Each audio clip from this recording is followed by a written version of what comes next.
Hello friends नमस्कार। आसतु आज देखा ये छोट स्टोरी माध्यम बलवान किए।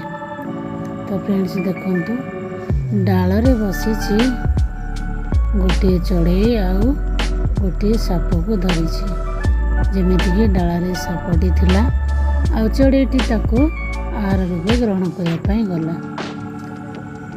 ये खाद्य आ खाद्यकर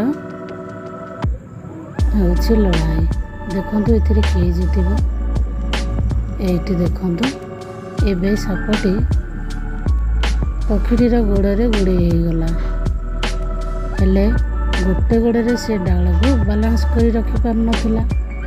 तापर कौन कला से भाविला कि उड़ी उड़ी जीवी आउ भूमि पर बसी तार खाद्य को ग्रहण करेंगे। यह भाविक से उड़ी उड़ी जाए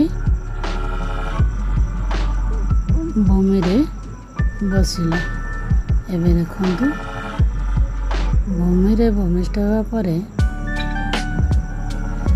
से ताको खाद्य रूपे ग्रहण करने मनस्थ कला। यही समय से कौन कला तार मुंड को बारंबार खुंटिला एवं जितकी बेले से साप को मुंड को खुंपुला सापटीर अलग बॉडी पार्ट धीरे धीरे तल को चली आसला। तापरे पुणी से भाविला आउ टिके बाट एमती उड़े नेले से बिल्कुल छाड़ी जीव बा मृत्युवरण कर जहाद्वारा मु आराम से ताको खाद्य रूपे ग्रहण करी। किंतु देखंतु एबे भी जीवित अच्छी सापटी आउ से खुंपी खुंपी खाऊथिबा अवस्था रे से पुणी तार पूरा बल प्रयोग कला।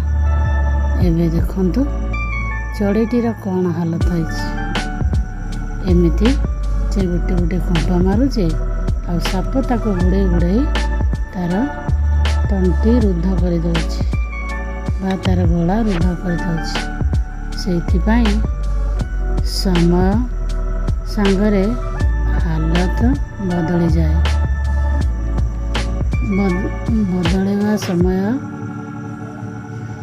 के साथ स्वयं निजको बदली दबा कथा यहाँ हूँ बुद्धिमान काम। एबे देखंतु चढ़ईर अवस्था कौन सहीपरि आम समस्त जीवन समय अनुसार आमको बदलवाक पड़ो। ये बलवान किए आपण मैंने निश्चित कमेंट करेंगे। Thank you.